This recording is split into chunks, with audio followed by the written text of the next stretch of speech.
नाजरीन, पाकिस्तान के मुख्तलिफ शहरों में साल 2025 का आखिरी सूरज गुरूब हो रहा है। आखिरी सूरज तल्ख व शीरी यादें लेकर डूब रहा है। ये सिर्फ दिन का इख्तिताम नहीं, एक पूरे साल को अलविदा कहने का लम्हा है। कुछ ख्वाब पूरे हुए, कुछ अधूरे रह गए।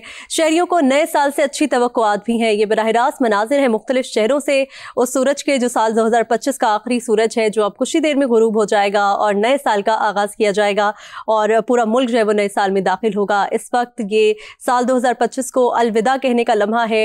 ये साल का आखिरी सूरज है। ये सिर्फ दिन का इख्तिताम नहीं है, ये एक पूरे साल को अपने साथ लेकर जा रहा है। ये सूरज जिसके आप मनासिर देख रहे हैं मुख्तलिफ शहरों से, हैदराबाद से, मुल्तान से, सक्खर से, कोयटा से, लाहौर से, कराची से। समा की स्क्रीन पर ये वो सूरज है साल 2025 का, जो अपने साथ बहुत सी तल्ख यादें भी लेकर जा रहा है, बहुत सी अच्छी यादें भी लेकर जा रहा है। किसी के लिए बेहतरीन रहा और किसी के लिए ये साल बहुत बुरा भी रहा।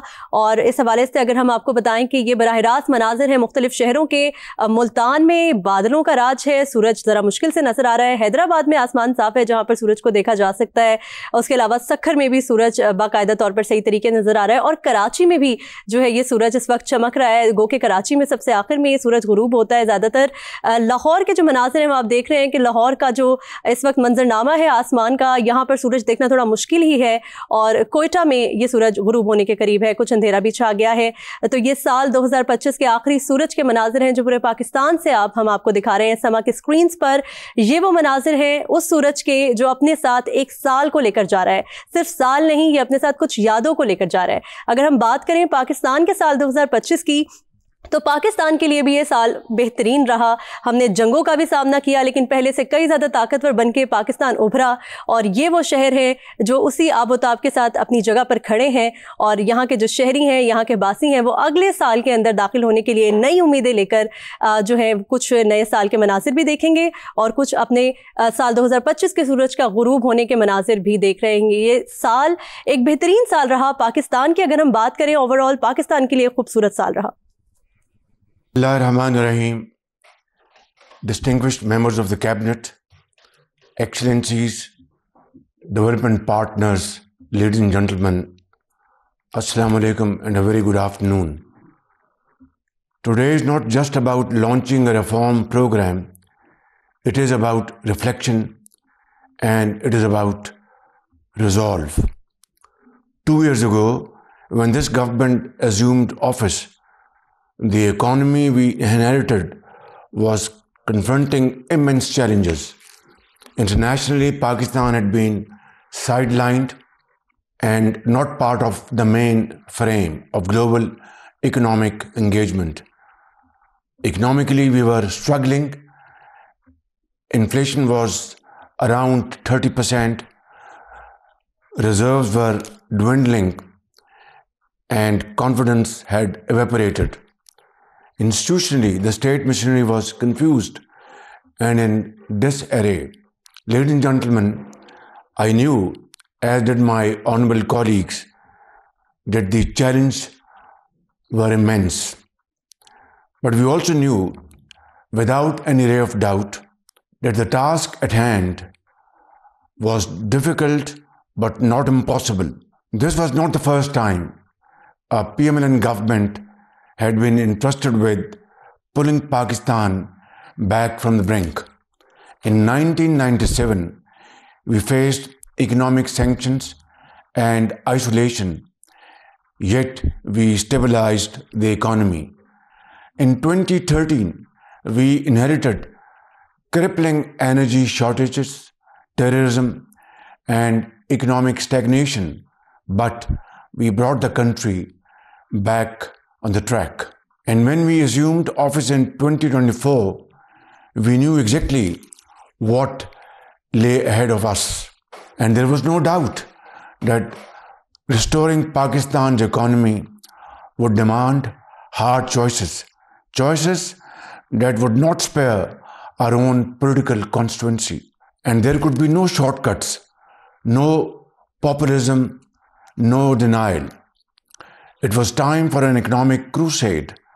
We took very difficult decisions, guided by a clear purpose to pull Pakistan out of economic crisis and put it back on a path of stability and gradual growth. We withdrew unsustainable subsidies. We initiated long-delayed privatization reforms. We restored fiscal discipline. We strengthened public financial management. These were long overdue structural reforms, not cosmetic fixes. They demanded difficult economic choices, which were totally unavoidable. Today, the results speak for themselves.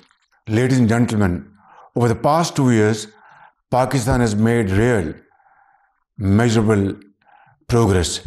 Inflation has fallen dramatically from 29.2% to 4.5%. Foreign exchange reserves have more than doubled from $9.2 billion to $21.2 billion.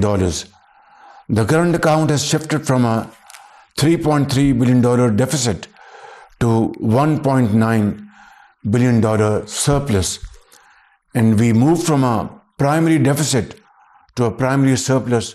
The fiscal deficit has also narrowed. The tax to GDP ratio has risen from around 8% to over 10%, yet still way behind tax to GDP ratio in the region.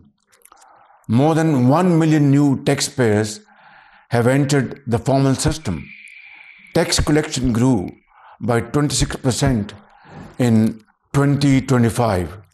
We have digitized government systems at scale. The e-procurement system, EPADS, now covers over 1,000 federal agencies and more than 500,000 contracts integrated in real time with FBR, NADRA, and SECP. Recently, we successfully executed the privatization of Pakistan International Airlines and First Women Bank, steps long discussed but never delivered, and the process of privatization of other important state-owned enterprises are on the way, and the progress is satisfactory, and we shall achieve our targets with unwavering commitment in this behalf, God willing.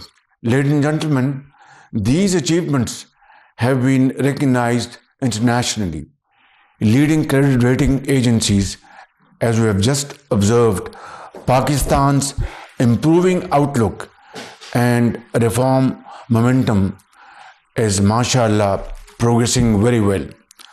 With macroeconomic indicators now stabilized, our focus shifts to accelerating growth, expanding exports, and making Pakistan a far easier place to do business, for which we'll have to continue marching in unison with the unwavering commitment and dedication and never looking back.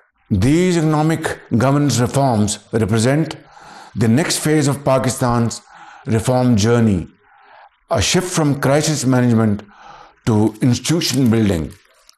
It is an implementation-ready framework that translates our economic priorities into time-bound, measurable action. 142 reform actions, 59 priority reforms, 83 complementary actions, and 58 implementing institutions. Ladies and gentlemen, these reforms represent a continuum of progress, embedding stability into institutions, strengthening credibility, and enabling sustainable private sector-led growth. Alhamdulillah, we have traveled some distance on this long and arduous journey. The people of Pakistan have paid a very heavy price. We simply cannot return to business as usual, and we shall never look back, inshallah. We are going to rein in the excess and abuse that nearly brought down our economy